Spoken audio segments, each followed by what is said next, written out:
It was a typical Thanksgiving. The table was set with all the classic dishes: mashed potatoes, turkey, stuffing, cranberry sauce. The warmth of the meal filled the room, and the hum of light chatter made everything feel cozy. I was sitting next to my cousin Jamie, and we were talking about our plans for the upcoming holiday season when my sister Kate suddenly stood up. The room quieted almost immediately, as if everyone could sense something was about to happen. Kate wasn't the type to make a scene. She was always calm, collected, and just quiet. So when she took a deep breath and looked around the table, her gaze landing on me, I felt my stomach twist in a way I couldn't explain. "We decided," she said, her voice cutting through the room like a knife. My heart skipped a beat and I glanced around trying to figure out what she meant. My parents, sitting at the other end of the table, exchanged a look that sent a chill down my spine. "We decided," Kate repeated, louder this time, "that you're no longer part of the family." I froze. I felt the blood drain from my face. For a moment I thought I was hearing things, or maybe I had misunderstood. But no, everyone was looking at me now. All eyes were on me, waiting for a response. I could barely breathe. My throat tightened as if the air in the room had been sucked out, and I was choking on the weight of her words. "Kate, what the hell are you talking about?" I asked, struggling to keep my voice steady. My mind was racing. What could she possibly mean? What had happened? But she wasn't done. She took another step forward, her eyes unwavering, and said, "You know exactly what I mean. It's been years of you ignoring us, always making excuses, and then you show up, pretending everything's fine. Well, it's not fine anymore. We're done." I looked around the room for support, but my parents remained silent. The tension was unbearable. I could barely register the looks of discomfort on my aunt and uncle's faces, or the way Jamie was nervously shifting in his seat. "Kate, please," I started, but she cut me off. "No. It's too late for apologies. We've had enough." She glanced over at my mom and dad. "Mom, Dad, you know this is the right thing." My parents just stared at her, their faces unreadable. I couldn't tell if they were surprised or relieved, but neither of them said a word. I felt a tear sting at the corner of my eye, but I quickly wiped it away. This was happening and I didn't know how to stop it. I tried to plead, to explain, but the words didn't come out right. I was fumbling, grasping at something that had slipped from my hands without me realizing. What had I done wrong? Why was this happening? "Do you remember the time you called me, crying about how alone you were?" Kate said, her voice almost mocking. "How you begged me for help? Well, I'm done. We're all done." I shook my head, the shock slowly turning into disbelief. This was my family. The people I'd grown up with, laughed with, cried with. They couldn't just decide I wasn't family anymore. They couldn't take it all away like this. "I'm sorry," I whispered, my voice barely audible. But it didn't seem to matter. Kate's expression softened, but only for a moment. Then she gave a final glance at the table and turned to leave. "Enjoy your holiday, but don't bother calling again." With that, she walked out, and the room was left in stunned silence. I sat there, motionless, as if my whole world had just shattered in an instant. The weight of her words still hung in the air, and it felt like I was drowning in the emptiness they left behind. The minutes that followed felt like hours. No one spoke. The clinking of silverware, the soft rustling of napkins, everything seemed distant, like I was listening to it all from underwater. I could feel my heart pounding in my chest, but it was as if my body had gone numb. I glanced at my parents, searching their faces for any sign that this was a mistake or that they'd try to fix it, but they just sat there, too still. Finally, my mom broke the silence. She let out a long, tired sigh, her hand resting on the table as if it weighed more than anything. She was looking at her plate, avoiding my gaze. "You've been distant," she said softly, her voice carrying a strange mix of exhaustion and regret. "We've been worried about you for a long time." I blinked, trying to make sense of her words. "What do you mean? I've always been here." But the words felt hollow, as if I was trying to convince myself more than anyone else. "No, you haven't," my dad finally spoke up, his voice surprisingly stern. "You show up when it's convenient for you. You miss birthdays, you forget anniversaries, and when you do come, you're not really here. You're checked out, always in your own world." I felt my chest tighten as if I couldn't breathe. I couldn't understand how this had all gone so wrong. I tried to be there. I had my own life, my own struggles, but they didn't know how hard it had been for me to even show up today. Yet they were all blaming me as if it had been my choice to distance myself. "I've had my reasons," I whispered, feeling the sting of the words more than I ever had before. My voice cracked under the weight of all the years I had buried inside, trying to keep things from falling apart. "But that doesn't mean I don't care about you all. You didn't show us that you cared," my mom said quietly, the disappointment in her voice cutting deeper than anything Kate had said. Actions speak louder than words, and your actions, they've been saying something different. I wanted to shout to tell them that they didn't understand. But the words stuck in my throat. I was losing them. Not just Kate but my whole family. My mom, my dad, everyone who had been there for me when I was a kid, when I needed them most. The realization hit me harder than anything. Jamie, sitting next to me, didn't know what to say. He shifted uncomfortably, looking at me with sympathy, but he was too young to fully understand the weight of the situation. He had always been the optimistic one, always trying to see the best in people. I envied that. But right now I couldn't see the best in anything. I don't know what to do, I said, the words barely audible. I don't know how to fix this. The room was heavy with silence again. Everyone avoided looking directly at me, and I felt the walls closing in around me. It was like the family I had known and loved for my entire life had just turned into strangers. My dad, still sitting at the end of the table, sighed deeply. Maybe it's time to face the truth. We've all been holding on to this idea of family that doesn't. Not when they'd already decided everything for me. I don't believe that, I said through clenched teeth, my voice shaky but firm. I don't believe that just because things have been hard, it's over. It's not too late. But my dad just shook his head. Sometimes it is. I sat there, frozen, as the sound of silverware against plates filled the void. I wanted to scream, to fight back, but a part of me knew it was already too late. The damage had been done. Kate's words, my parents' silence, it had all been leading to this. The fracture in the family that no one had seen coming but had been quietly growing for years. And as the minutes dragged on, I realized something that hit me harder than anything else. I was the one who had let it get this far.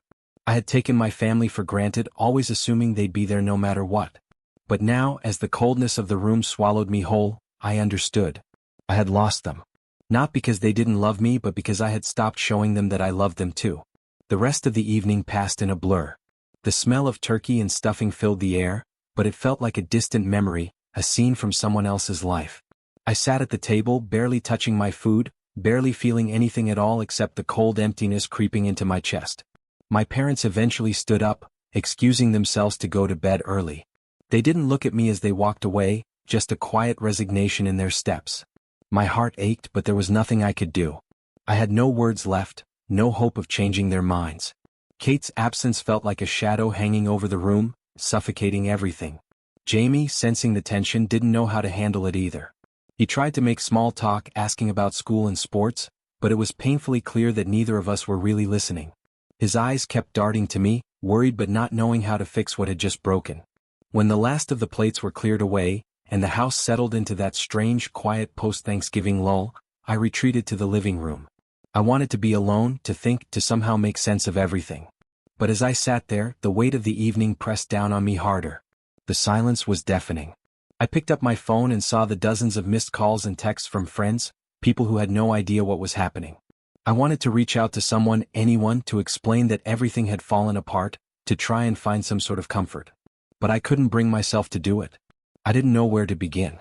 Instead, I found myself scrolling through old photos on my phone, pictures from childhood, family vacations, birthdays. The faces of people who used to make up my world stared back at me, smiling, laughing, full of love.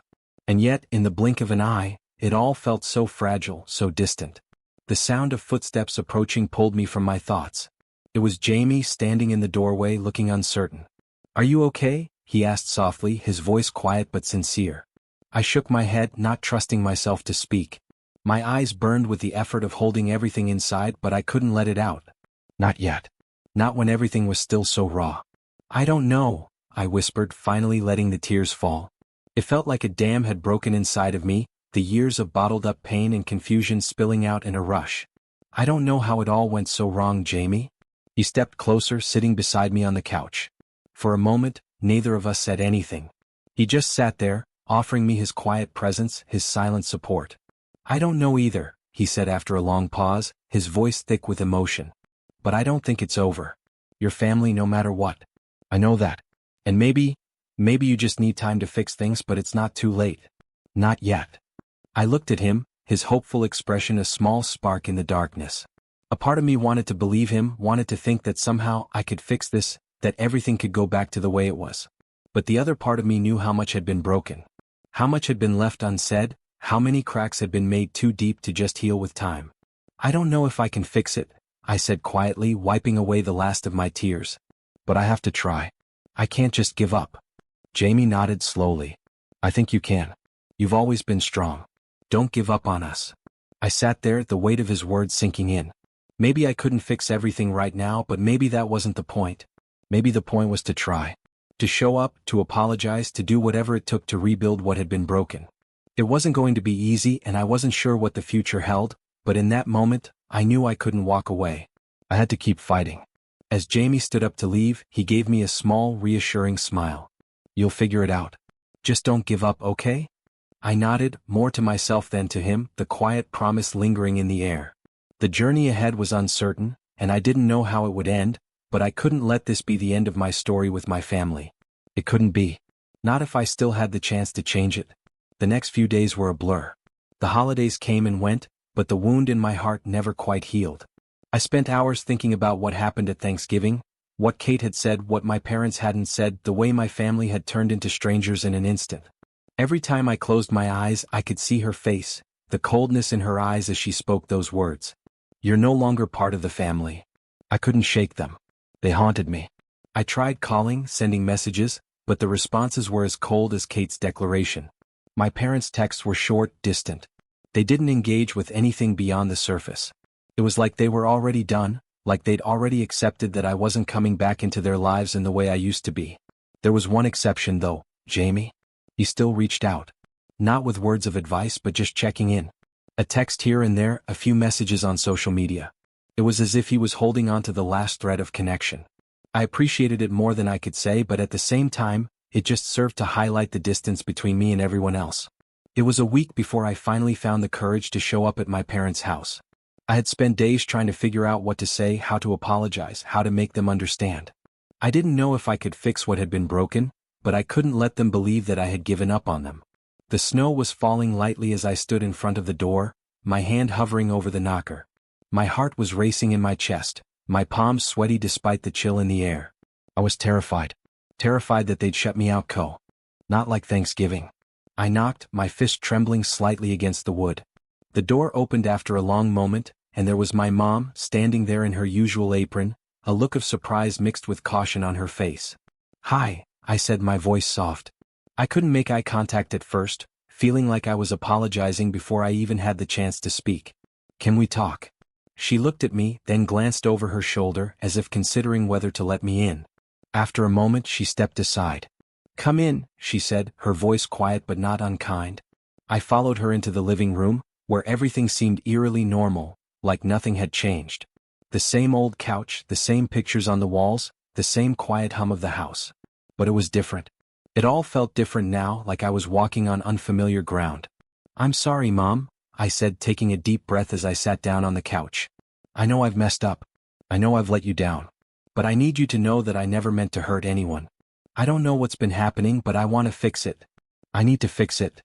She sat down across from me, looking at me with a mixture of sadness and frustration. I don't know if you can fix it, honey, she said softly, her voice cracking just slightly. I don't know if it's fixable anymore. You've been pulling away for so long, and it's like we're just not important to you anymore. I swallowed hard, the lump in my throat threatening to choke me. That's not true. You are important to me. You all are. But I've been so caught up in my own stuff that I lost sight of that. I took you for granted. And I don't know how to undo the damage I've done. She looked away for a moment, her eyes glistening with unshed tears. You don't know how much we've tried to reach you. To make you understand that we were here for you. But you kept shutting us out. Every time we tried to get close, you pushed us away. I nodded, feeling the weight of her words settle deep inside. She was right. I had pushed them away. I had been so wrapped up in my own life, my own problems, that I didn't see how much I was hurting them in the process. And now, here we were, trying to patch things up when everything had already fractured so much. I'm so sorry, Mom, I whispered again. I know I can't change the past, but I'll do whatever it takes to prove to you that I care. I don't want to lose you. Not like this. She didn't say anything for a long time, just looked at me, her gaze searching, like she was trying to read whether I was sincere. Finally, she let out a long, shaky breath and nodded slowly. I know you're sorry. But we can't just forget everything, not just like that. I know, I said, my voice low. But I'm not asking you to forget. I'm asking you to give me a chance to make things right. I'll prove it step by step, however long it takes. Please. I need you to believe me.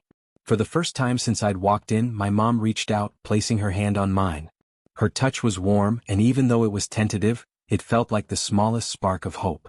"We'll see, honey," she said softly. "We'll see." And even though I didn't know what would happen next, that small gesture felt like a lifeline. It wasn't everything, but it was a start. And that was enough for me for now. The days after that conversation were slow, but they were a beginning.